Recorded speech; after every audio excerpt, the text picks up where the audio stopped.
Raghava Lawrence స్వీయ దర్శకత్వం వహిస్తూ నటించిన చిత్రం ముని 2007లో విడుదలైన ఈ చిత్రం ఓ మోస్తరు విజయాన్ని నమోదు చేసింది. దానికి కొనసాగింపుగా 2011లో కాంచనా చిత్రాన్ని తీసుకొచ్చాడు లారెన్స్. కాంచనా అటు తమిళంతో పాటు తెలుగులోనూ విఘన విజయం సాధించింది. ముఖ్యంగా అర్ధనారీశ్వరి పాత్రలో శరత్ కుమార్, లారెన్స్ నటనకు కాసుల వర్షం కురిసింది. ఆ సినిమాకు సీక్వెల్ గా 2015లో వచ్చిన గంగ కూడా సూపర్ హిట్ సాధించింది.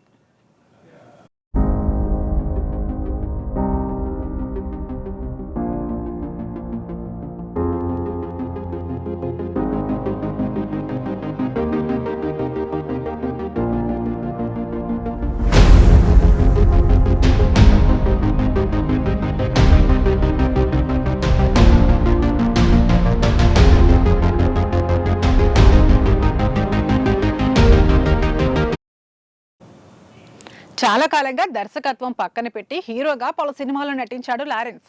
తాజాగా కాంచనా 4ను తీసుకురాబోతున్నట్లు ప్రకటించాడు. కాంచనా 4కు సంబంధించి కథ మొత్తం పూర్తయిందని, గత సినిమాల మాదిరిగానే ఈ సినిమా కూడా అలరిస్తుందని ఆ మధ్య ఓ ఇంటర్వ్యూలో తెలిపాడు. తాజాగా ఈ సినిమా నుండి కీలక అప్డేట్ ఇచ్చాడు లారెన్స్. ఈ సినిమాలో హీరోయిన్ ముంబై భామ, టాలీవుడ్ బుట్టబొమ్మ పూజా హెగ్డేను ఎంపిక చేశారని తెలుస్తోంది.